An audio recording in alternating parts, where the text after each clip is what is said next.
Greece, a country with huge financial problems, just elected Alexis Tsipras as their new prime minister. He promised to renegotiate with the EU for further bailouts in an attempt to stabilize the economy and lessen the debt burden on the Greek population. If he does not succeed, there is a real chance that Greece could be on the brink of bankruptcy again. So what happens when countries go bankrupt? First of all, a country going bankrupt is very different from a corporation or a person going bankrupt. If a corporation or a person declares bankruptcy, there are laws in place which help both the defaulter and the creditor recoup losses. But if an entire nation takes a nosedive into bankruptcy, it's sometimes a free-for-all.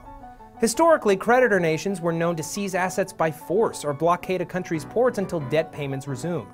Even in 2012, an Argentinian Navy vessel was impounded in a port in Ghana because of disputes over Argentina's sovereign debt. However, usually nowadays, long and complicated court battles are the norm. And in all cases, the outcomes are very unpredictable. Many countries have been almost or completely bankrupt in recent history. Countries like Greece, Ireland, Portugal, Pakistan, Spain, Argentina, and Iceland. Although there are many unique circumstances that lead some countries to debt crises, a weak government structure and out-of-control spending is typical. That's what happened to Argentina in the late 20th century. The government announced in 2001 that it could not pay its foreign debt, and there was a cash flight from their banks as people withdrew their savings. Protesters took to the streets as money problems grew, and a mob forced the Argentinian president to flee in a helicopter. Later, in 2003, the country stabilized itself by addressing the currency exchange rate problems, encouraging economic growth, and negotiating foreign debt. There are tons of factors that led to their recovery, but focusing in on spending and getting help from the international community was paramount. The financial crisis in Iceland was different.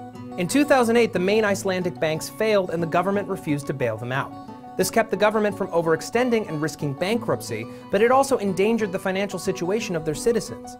To correct this, policymakers took bailouts from the International Monetary Fund, which allowed them to build and protect social support programs and forgive homeowner debt. Currently, Iceland is well on its way to recovery with a low unemployment rate and a growing economy. As history shows, there are many ways that countries have corrected bad financial situations. We can't say how Greece will move forward in the crises, but we can say that there are options and solutions to be found. To find out more about the EU, the International Monetary Fund, and many other major international organizations, check out our video on the international alphabet soup of acronyms that are out there. First off is NATO, the North Atlantic Treaty Organization. This is a group of states who've agreed to defend each other against military and political threats from non-NATO members. Thank you for watching TestTube Daily. We make new videos every single day. Subscribe for more.